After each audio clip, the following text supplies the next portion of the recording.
Hi friends, my name is Porak and I'm from Assam. More Grow Assam চেনেললৈ আপোনাক সকলোকে পুনৰ স্বাগতম জনাইছোঁ। আজি মোৰ টপিকটো হ'ল হোৱাট ইজ কজমিক এনাৰ্জি। কজমিক এনাৰ্জি কি? মই প্ৰিভিয়াছ ভিডিঅ'টোত আপোনালোকক জনাইছিলোঁ যে মেডিটেশ্যন কি। আজি মই আপোনালোকক জনাম যে কজমিক এনাৰ্জি কি। কজমিক এনাৰ্জি একচুৱেলি আমাৰ পৃথিৱীত প্ৰতিটো মুহূৰ্ততে পৰি আছে, কিন্তু ইয়াক আমি দেখা নাপাওঁ। আৰু কজমিক এনাৰ্জি লাভসমূহৰ বিষয়ে মই আপোনাক কিছু কথা বুজাই দিম। গতিকে কজমিক এনাৰ্জি হ'ল বিশ্বব্ৰহ্মাণ্ডীয় শক্তি, যিটো আমাৰ পৃথিৱীত প্ৰতিটো মুহূৰ্ততে পৰি আছে, কিন্তু আমি ইয়াক দেখা নাপাওঁ। গতিকে যদি আমি এই কজমিক এনাৰ্জি যদি আমাৰ শৰীৰৰ ভিতৰত প্ৰৱেশ কেনেকৈ কৰিব সেইটো কথা কওঁ, আমাৰ দুটা ৰাস্তা আছে সেই কজমিক এনাৰ্জি আহৰণ কৰাৰ কাৰণে।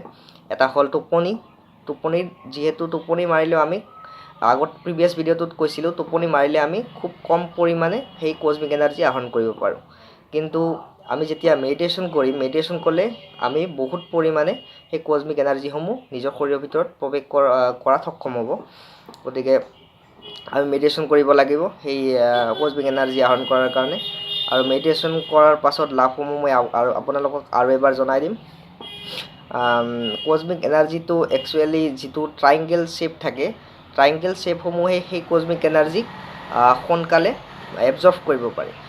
গতিকে আমি যিবিলাক দেখা পাওঁ মন্দিৰৰ আকাৰবিলাক, ষ্ট্ৰাকচাৰটো কি হয়, ট্ৰাইংগেল শ্বেপৰ হয়।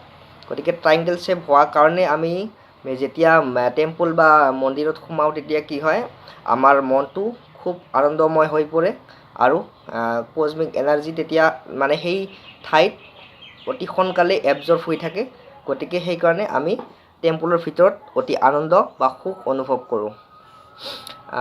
আমি যিহেতু ঘৰবিলাকত সেই ষ্ট্ৰাকচাৰটো দিব নোৱাৰোঁ ট্ৰাইংগেল শ্বেপৰ, গতিকে ঘৰবিলাকত তেনেকুৱা আমি সুখ পোৱা কম দেখা যায়। গতিকে আমি সেই সুখ পাবৰ কাৰণে মেডিটেশ্যন কৰিব লাগিব। মেডিটেশ্যন কৰিলে ট্ৰাইংগেল শ্বেপ নহ'লেও আমাৰ শৰীৰৰ ভিতৰত কজমিক এনাৰ্জি প্ৰৱেশ কৰিব।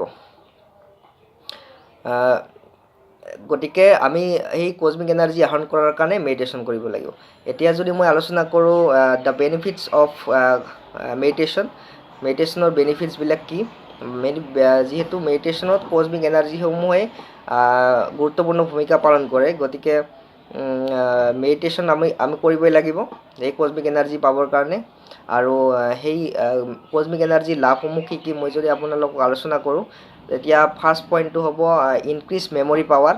অৰ্থাৎ মেমৰি পাৱাৰ আমাৰ ইনক্ৰিজ হ'ব, যিটো ছাত্ৰ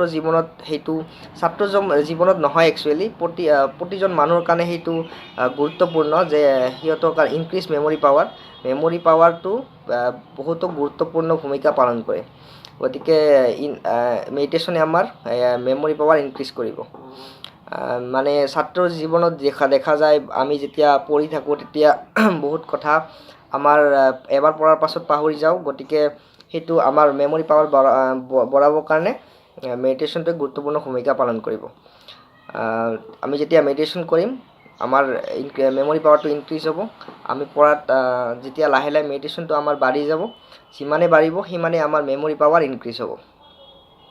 তাৰপাছত এটা আমাৰ সিদ্ধান্ত আছিল যে ছেকেণ্ড পইণ্ট এইটো ল' অফ এট্ৰেকশ্যনৰ যিটো পাৱাৰ আছে, মানে মেগনেটিক পাৱাৰ এটা আমাৰ শৰীৰৰ ভিতৰত সোমাই থাকে। গতিকে মেডিটেশ্যন কৰা মানুহ আপুনি যদি আপুনি দেখা পাব সিহঁতৰ প্ৰতি আপোনাৰ আকৰ্ষণ এটা থাকিব। সিহঁতক দেখিলে আপোনাৰ আকৰ্ষণ আহিব সেই মানুহবিলাকক, যিবিলাক মানুহে মেডিটেশ্যন কৰে।